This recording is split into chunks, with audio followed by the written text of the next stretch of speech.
And now it's going. All right. I guess I should, did anybody need to sharpen their pencil or anything before we started? All right, we're good. Okay, not in the middle, not from halfway here to here, but about almost 2/3 down. I'm going to just put a light line straight across. It's very light. I don't want that to be too dark. And you can see that it's this much, and then I got this much on top. So that's two totally different sizes. This should be the smaller part. This should be the larger part. Don't put it way down here, because we need some room, because this is the water line. So we need some room for some water down here, but we need lots of sky. We don't just want a little strip of water.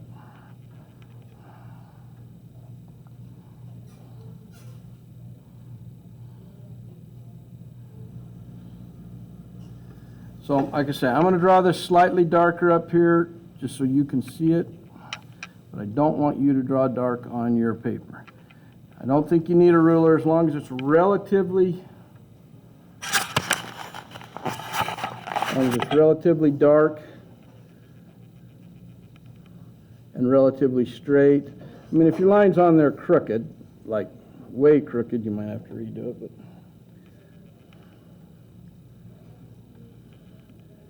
okay, I'm going to let that back up. Now right in the middle, basically the middle, and you just got to guess. We're not going to take a ruler and measure the exact center. I just want you to guess. We're going to put a fairly large sun.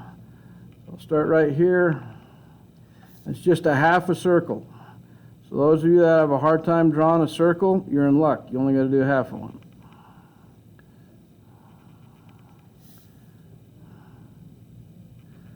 And a half a circle is kind of the letter C, okay?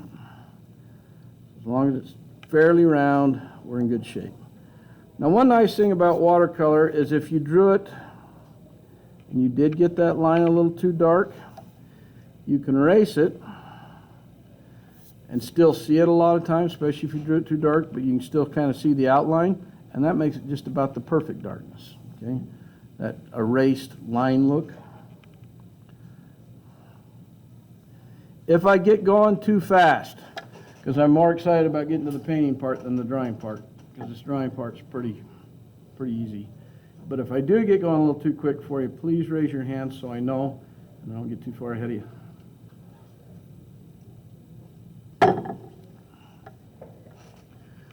And there may be, I'll have to just forewarn you, there may be some downtime where we don't have anything to do because we're going to put on some coats of paint and then we got to let it dry.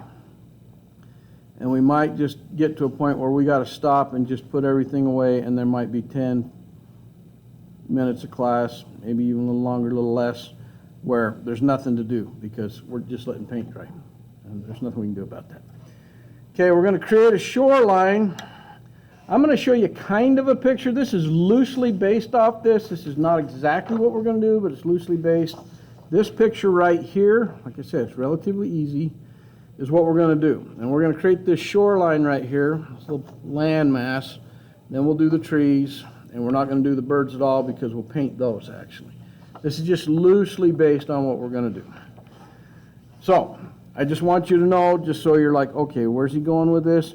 I'm going to just extend this line really lightly out here, and the reason I'm doing that is so I know when I go to draw this land part right here, how far below I want to be below it. So that's the only reason I'm doing that.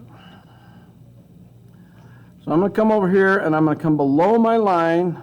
I'm going to come from the very edge of my paper. I'm down about almost a half inch below my line. I'm just going to put a curved line that curves down at the end and goes right off the paper.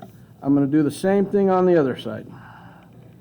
These don't have to be exactly perfectly the same size or even perfectly the same shape. And it looks like I got my sun a little off from center. It doesn't really matter, okay? It's more about the painting than about perfection on this. I may move that sun just because it's going to drive me crazy. Actually, I'm not going to move it because I've got another one set up where I got my sun centered. Okay, and I'll use that one. This is just show you how to get the drawing on the paper. So the important part of this is you're going along, got a curved line, and then you bring it hard down at the end. Hard down. I mean, you're going along, and then whoop, you got to come down hard. Then you're going to break another curved line that comes back, and another one over here that comes back, just like that. So it looks like two check marks opposite of each other.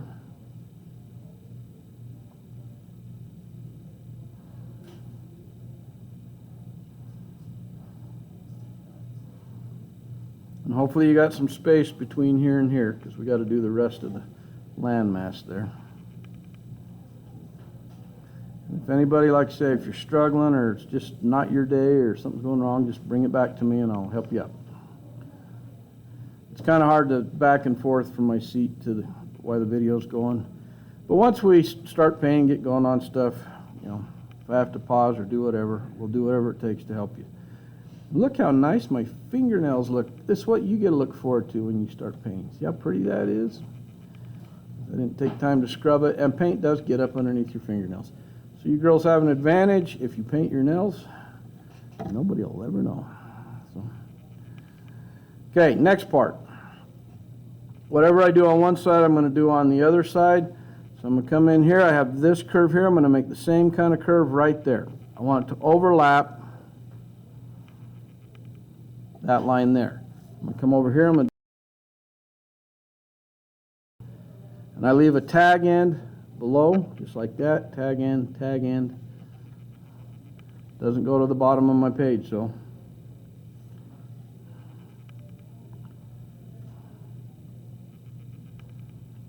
And then we're going to finish off this landmass. I'm going to come back here, same angle as I got there. I'm going to come right there, but I'm going to put a little tiny little divot right here just to make it so it's not really boring. I'm going to put just a little tiny line where I did that. Nothing major, just a little bitty tiny one. And then on this one, I'm not going to put any because I don't want them to be exactly the same on both sides. I'm just going to curve it and let it go off the page. That's actually what I want that to do. I want it to go right off the edge of my painting. Okay, it goes right off. This part will be water. This part will be land. I'm going to stick some trees in here.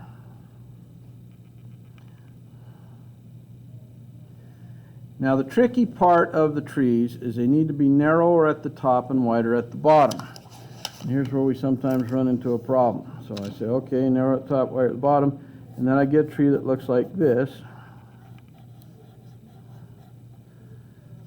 And the only part that's narrower is maybe that one. You got it basically the same size going all the way down. Okay, we need to kind of get out of that mentality if we can a little bit. So watch what I do on the first one, and then we'll go from there. So I'm going to draw the one on my left first, then I'll draw the one on the right. Now one of these trees, part of it's going to be off the page, and the other one is going to be behind it, so they overlap. Gives it the illusion of distance and overlapping. So I'm going to start with the top of my tree, and this is going to be the tallest one. So I'm going to come in here, draw this just a little bit darker. It's kind of a little triangle shape right there. Then I want to make sure that I know that I'm going basically straight down. I'm putting a guideline here just kind of for you guys. You don't necessarily need that. I normally wouldn't do that. That's just so my tree doesn't go left or right or be at an odd angle. And then I'm going to repeat this check mark look, but it's going to get wider as I go down. So this one's a little further out, a little further out, a little further out, and now it's going off the page. And the rest of that will be off the page. I'll hold that up a little closer so you can see exactly what I'm doing right there. And please focus. There it goes.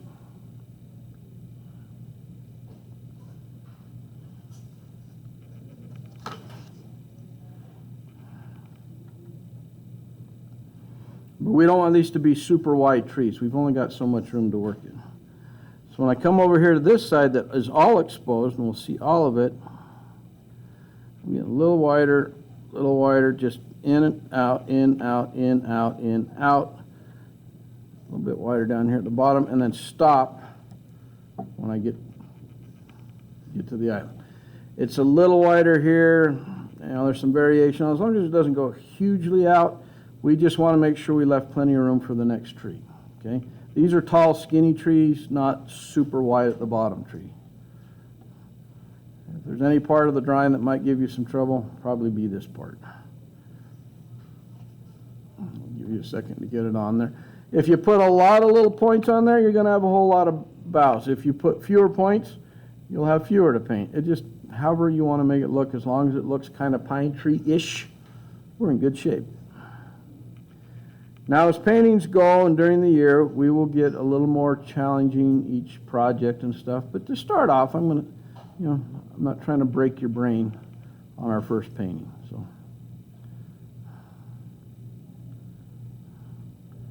we'll start off relatively easy.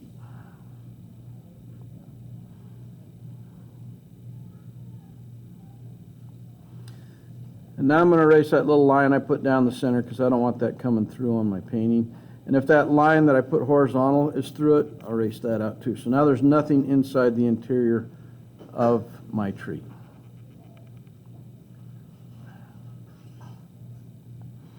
My next tree is going to be a little further off the side of this hill. Therefore, it's going to be shorter than this one because it sits lower on the island or this little landmass than this tree does. So I'll start this one. I want it close to it, but I want it shorter. So I'm starting right here. I'm getting a little wider as I go down. And about there, it's going to go behind that other tree.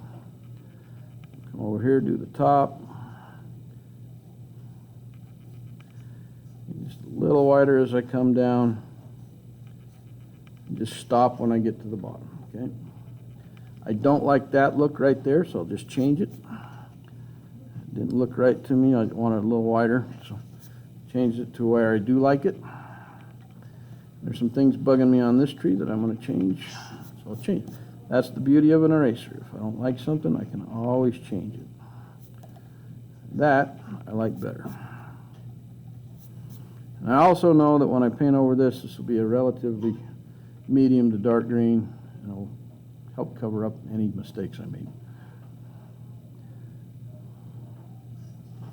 Now I'll take this horizon line and bring it over to the edge of the tree because I know that's where it's going to stop because now it goes behind that tree. What's really important on a horizon line, that's what this line is right here where the water and sky meet, is that it doesn't have bumps and waves and is not crooked. It's got to be pretty straight, okay? So if we put two trees on the left, an educated guess says you're going to put two on the right, and we'll do them the same way. I'll do the tall one first. And it doesn't need to be the same height as this one. It can be taller, it can be slightly shorter, but it's got to be the taller one. I'm going to bring this one all the way up to the top, basically. Work my way down. A lot of this one's going to be off the page. That's fine.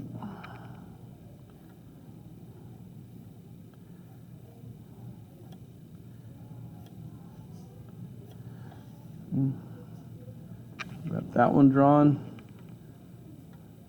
And I'll come over here and do the other one that's going to be shorter. Bring it in fairly close.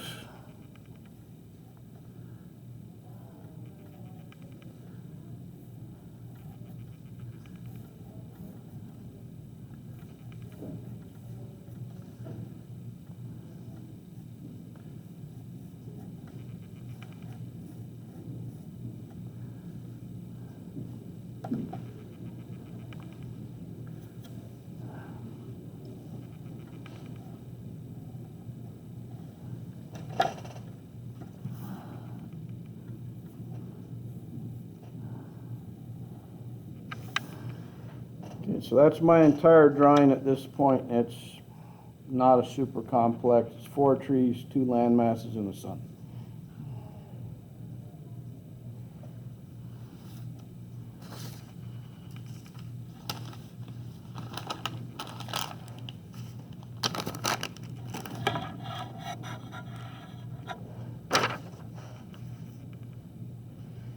I'm going to pause that now.